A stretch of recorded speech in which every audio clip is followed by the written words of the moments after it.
Okay, strap in for today's video because today we are settling a debate. A lot of discourse has gone around about PSVR2 versus PSVR1. The original headset back from 2016, I've seen a lot of people perpetuate the notion that by this point in PSVR1's life cycle, we had so many more large, recognizable and substantially good games compared to PSVR2, and a year into the life cycle, PSVR2 support has been lacking. Well, it's time to actually check those numbers, those facts. So I've gone through a list of every single game released in the first year of PSVR and PSVR2 and picked out the biggest and most notable games in there are the big IPs and the actual experiences that last a little while to see whether or not PSVR1's year absolutely blows PSVR2's first year out of the water. But we're going to actually crunch the numbers today. So strap in. This is going to be a bit of an in-depth and long one. However, before we jump into that, if you're a regular viewer, you already know what's coming. Only 20% of you are subscribed. We talk PSVR2 in VR pretty much every day here. So if you find that interesting or would like to stick around, that subscribe button down below, it's free. You can click that and you can click that again in the future to unsubscribe if I end up annoying you too much. Anyway, let's get into this slightly heated topic of discussion that's been going on for the past year or so. First, a distinction has to be made here. These two headsets had different release windows. One was October to October of 2016 to 2017, that's the PSVR, and PSVR2 was February 22nd to February 22nd of 2023 to 2024. Now, this actually feels like a bit of an unfair comparison going into this, looking at VR's inception as a mainstream item back in 2016 or so. It's not even mainstream now, I wouldn't say, in terms of where it's going to be in the future, that sort of cultural impact and shift, but it does seem a little unfair to jump at the base point and kind of compare it to where we are now, so advanced in the future. But this is genuinely a conversation I've seen perpetuated by a lot of people online, actually debating whether or not we have been let down by the first year of support in PSVR2. Now, of course, I'm not going to say that everything's been perfect. It hasn't. I've been advocating for so many things to be improved, from reprojection being updated in older games, to ports of PSVR1 games we really need, to selling the bloody controller separately. Like, we need that. However, it's now time to sit down and talk the numbers. First of all, we're looking at PSVR1. From October 10th and 11th around its launch, we had quite a few big hitters come in. For example, Rise of the Tomb Raider got a tie-in little experience, which didn't last too long, but that's quite a big name to kick us off here. Similarly, Hatsune Miku, who was very big overseas, got their own project on the headset, which I think sold fairly well, and soon after, in came Until Dawn Rush of Blood, a beloved game that I would love a port of, and kickstarted a great horror momentum for PSVR1. Past that, we got rhythm games like Thumper come over to the headset too, and who can forget the launch title PlayStation VR Worlds, a game that absolutely blew me away as a silly little child when I put on the headset for the first time, and the Playroom VR, two experiences that are cemented in my head and many other VR gamers' heads as a first mind-blowing experience of what real VR could look like. They were great, and is something that is truly sorely missing from PSVR2. We had demo discs on PSVR1 where you could go around and play a bunch of different games for say 20 minutes and see if you'd like them, and I wish we had something similar on the superseding headset, but unfortunately, we don't. Taking us through that though, a couple of games popped up like Sports Bar VR, slightly more social experiences, and then we got hit by Riggs Mechanized Combat League by Guerrilla Cambridge. This was a mech shooter that, while motion sick inducing, I absolutely loved, and honestly is sorely missed, and we need more mech games. Big Shots has kind of filled that role for me a little bit, but Riggs was intense and PvE focused and had a very realistic art style, and I loved it, so a big hitter there. Soon came Res Infinite, another beloved game, and a couple puzzle games like Keep Talking and Nobody Explodes, and Job Simulator, another massive title for 2016, came over to the headset, fulfilling us there. Sports fans got Headmaster soon after, and our spaceship fans got our fill with Eve Valkyrie, a PvP space game that was just mind-blowing to sit in that cockpit and have PvP battles and PvE battles. Unfortunately, that game has since been shut down, but it was mind-blowing at the time. Sim racing wasn't too far behind, as Drive Club VR also got a port with a great demo for anyone to try out. It wasn't quite as in-depth as GT Sport, which I think actually came out after the year mark, in terms of how it felt to drive, as GT Sport was limited in its modes, but Drive Club VR had a lot of content, and in my opinion was ahead of its time. On the same day, Battlezone also made its way onto the store on release day on the 13th, a very unique looking shooter with a great soundtrack that I do miss, that has you strapped in a tank, And again on release day, we got Batman Arkham VR. Not a very long experience, but a very big IP made by Rocksteady, again, that was brought over to the headset that really showed some investment into PSVR. And of course, we know where the VR Arkham series has gone. It's gone over to Quest, which does look very promising. A couple more nostalgic games like Windlands came over too, and Carnival Games VR, even though it wasn't great by any means, does hold a bit of sentimental value for me. And only a month after that, Trackmania Turbo got its VR mode too, which is another very big game. But again, this was limited in scope. A couple generic zombie games like the Brookhaven Experiment later, and we arrive at the Rogue One X-Wing mission for Star Wars Battlefront, made by Criterion. This was absolutely mind-blowing and was the predecessor to Star Wars Squadrons, which is just a fantastic game. Resident Evil then got in the mix with PSVR for the first time ever with Resi 7 Biohazard in January. And weirdly, even Psychonauts got in on the PSVR action just a month later in February with Rhombus of Ruin. We then got the Dirt Rally port as well in February, made by Codemasters. This is a very special VR game, and I hope we return to Codemasters and Dirt Rally in the future on PSVR. They're investing a bit more into the VR mode in that game, so hopefully that comes over.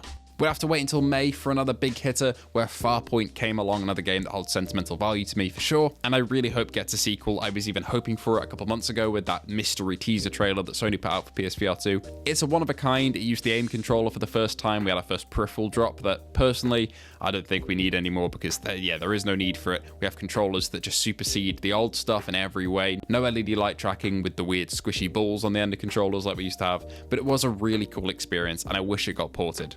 Another big IP with Star Trek Bridge Crew came over. That again, I think you may not be able to play anymore, and I heard it was a little janky, but it was pretty cool. And the original Arizona Sunshine also came over, which was very limited, especially in its multiplayer aspect, but it's a product of the time, and I did enjoy playing it. After that run of great games, it's kind of a blank space for a couple of months until another game reared its head that I don't really think belongs in the higher echelons of this list, but I do hold in a special place for myself to cap off the PSVR era, is Everest VR. That's the final game of the first year window that I remember sinking time into, and even though it was incredibly short, like the theme is for a lot of these games, it did blow me away with scale, but in hindsight, again, it's a tech demo. So we have quite a lot of games there, and to be honest, a lot of impressive IPs. However, I've got to be honest, most of these experiences would not last you past an hour. Of course, there were exceptions like Resi 7 and Drive Club, but a lot of these were, products of the time, tech demos, things to get you excited and invested into the platform rather than giving you a meaningful experience that would leave you satisfied at the end of it like regular flat screen gaming. That is where the difference comes in as we transfer over to PSVR 2.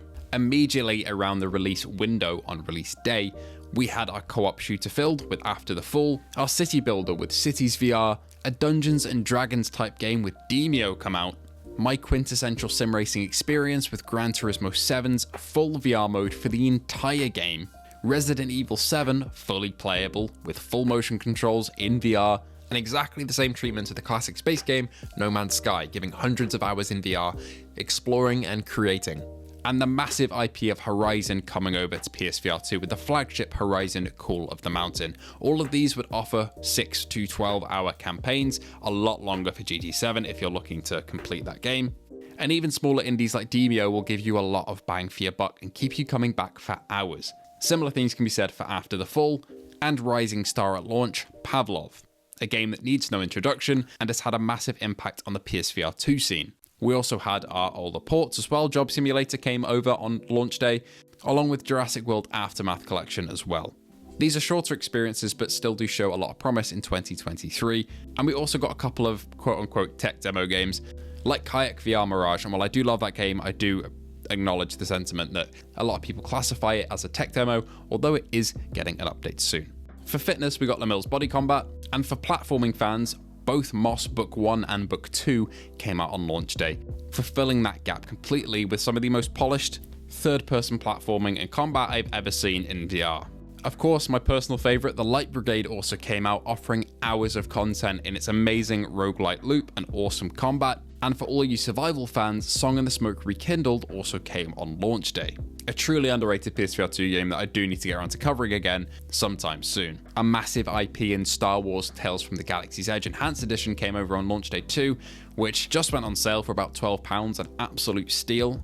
and for any Star Wars fan is a must-have and a great looking game. We also, of course, got Swordsman VR, at the time our flagship melee combat game, and Synth Riders, which, since Beat Saber wasn't out at that point, filled that void quite nicely. Now you think we might have to stop there, and that'll be our first year done, but if you know anything about the first year of PSVR 2, you'll know that that was just launch day.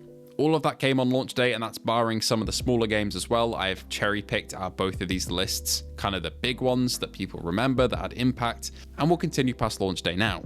We immediately got hit with Townsman VR, a great little village builder that a lot of people love, and the spiritual successor to Rush of Blood, the Dark Pictures Switchback VR, which despite its mediocre reception at launch, I still personally did quite like it. It's received a load of patches now and is absolutely amazing. Some people might argue it's not on the level of Rush of Blood, but who knows, maybe if we get a Rush of Blood port, we can directly compare apples to apples when it's on PSVR 2, so please, somebody make that happen. Another huge IP made its way over with The Walking Dead Saints and Sinners Chapter 1 and Chapter 2, games which will give you tens of hours of playtime with story alone, on top of extra content and exploring yourself. There's a load of fun and time to be sank in these two games, and I personally absolutely love them.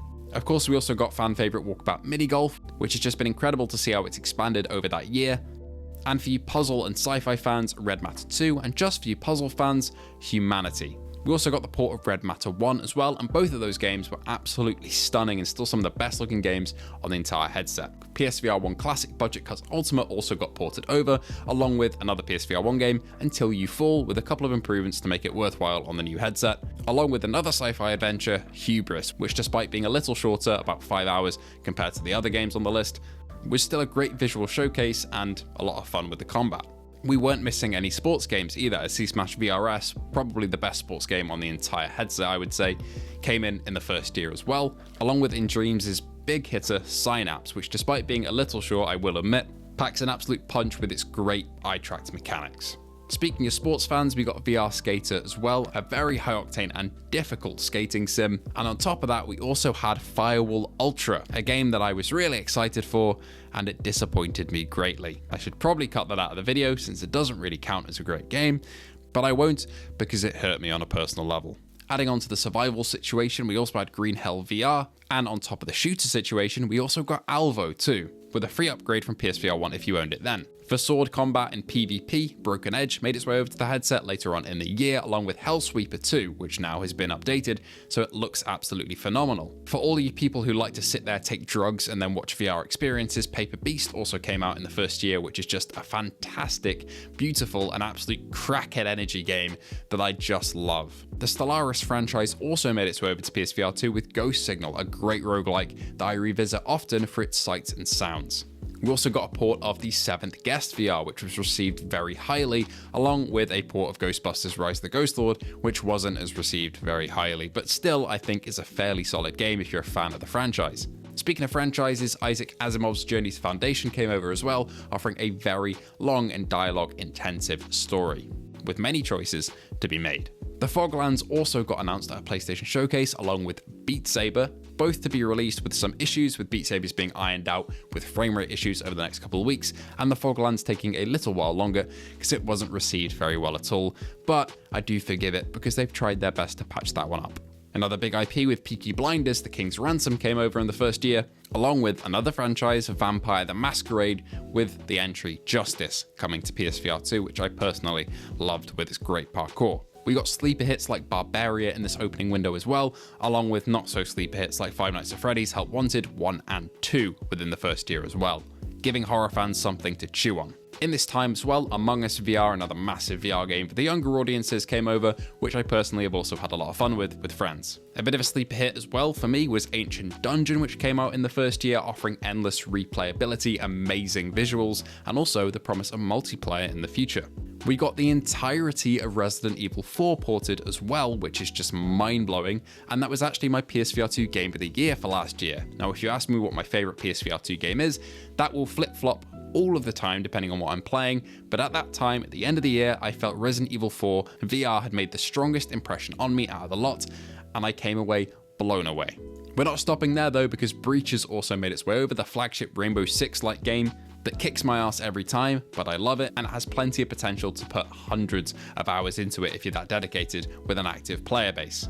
Ultra Wings 2 also came over, offering in-depth but arcade-like mechanics that were easy enough for me to grasp, but actually had a bit of a learning curve and good physics behind it. And of course, how can we forget Legendary Tales, a game that is absolutely adored by the PSVR fandom and also the PCVR fandom, and has sold incredibly well, with an amazing and passionate dev team behind them, offering potential hundreds of hours of exploring either on your own or with your friends in this Souls-like combat loop. A real candidate for my PSVR2 game of 2024, even though we haven't seen Behemoth, Metro, or Wanderer yet, so maybe I'll put a little hold on that. But Vertigo 2, who can forget? Despite some frame rate issues, I came away absolutely in love with this game, and I revisit it very frequently because it truly is a one of a kind. And to be honest, wrapping up that list of PSVR2 games, we're a lot more even than I thought we'd be in terms of me speaking and runtime. But if one thing is clear to me here, we've gotten more with PSVR2. There's no doubt in my mind about that. We've had more massive IPs, more sleeper hit and great indie games that have also sold well. We've had games with much more staying power.